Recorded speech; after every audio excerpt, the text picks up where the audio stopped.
Let us now talk about partial derivatives. Here we will consider a function f which is in terms of two variables. We have the variables x and y. For the partial derivatives with respect to x, we have the following notations.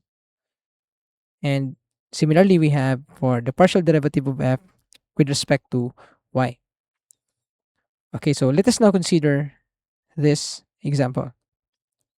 So here you are asked to find the partial of f with respect to x and partial of f with respect to y.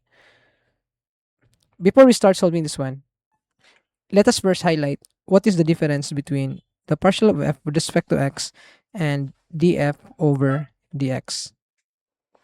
Here, this notation is used when f contains other variable. So here we have the differential with respect to x, but f here contains another variable which is y. For this notation, we use this one if your f is a function which is dependent on a single variable which is x. So that's the main difference. Now, for the solution, let us first find the partial of f with respect to x.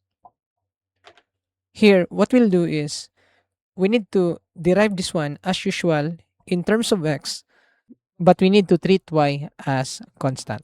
So that when you derive this part, you need to factor out the constant first, which is here we have y sine of 3y. And then you need to derive this part as it is in terms of x. So that's why you have e raised to x. And then for this part, similarly, since this one is a constant, and then it remains to derive this one. And the derivative of this one is negative sine 2x times 2. So let us now write that one. So you have plus e raised to negative y, and then you have negative sine of 2x times 2. This is by the chain rule. So that when you simplify this one, what you'll have is y e raised to x sine of 3y minus 2 e raised to negative y, and then you have your sine 2x. So this is how you obtain the partial of f with respect to x. Now, for the partial of f with respect to y, we need to be careful, since the process of obtaining that one is you need to derive this one as usual in terms of y, where you need to treat x as constant. So these parts are constant. But the problem here is that the first term contains two separated y terms. So you need to use product rule for that one. Okay, so what we mean is for the derivative, you need to factor out e raised to x first, and then you need to derive this one in terms of y, the term which is y times sine of 3y.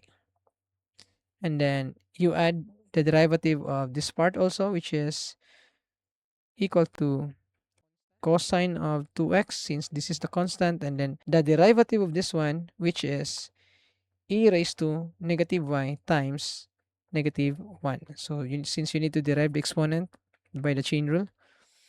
Okay, for this part, you can actually apply the product rule for this one. So what we mean is you copy e raised to x. So first, then derivative of second, and then you need to add the second, and then you apply the derivative of first. So that's why you will have the first term, then derivative of second, which is cosine of 3y times 3. You add the second term, which is sine of 3y times derivative of this part, which is equal to 1. Okay, so now you need to simplify this second term. You will have, okay, here we have negative still. So negative e raised to negative y, and then you have cosine of 2x. Okay, so finally, simplifying these brackets, you will have this one. When you distribute, you will have 3y e raised to x, and then you have cosine of 3y. And then for this part, you will have plus e raised to x sine of 3y. And then for this part, you simply copy that one. That's why you have e raised to negative y, and then you have cosine of 2x. So this is how you obtain the partial of f with respect to y. Let us now consider another example which uses this concept. So here, suppose that you are asked to find the partial of f with respect to y. So you derive this one in terms of y as usual, and you need to interpret x as constant. So now, since this term, you can call this one your first term, and this is your second term, are both in terms of y, then you need to use the product rule for this one. So first term, copy x squared plus y squared, and then we derive this second term. So let us write that one first. The partial of this one with respect to y of the tangent inverse of y plus second term. So copy this tangent inverse of y, and then you derive this first term. So it's like writing this one. The derivative of x squared plus y squared in terms of y. So a quick recall for the derivative of the tangent inverse.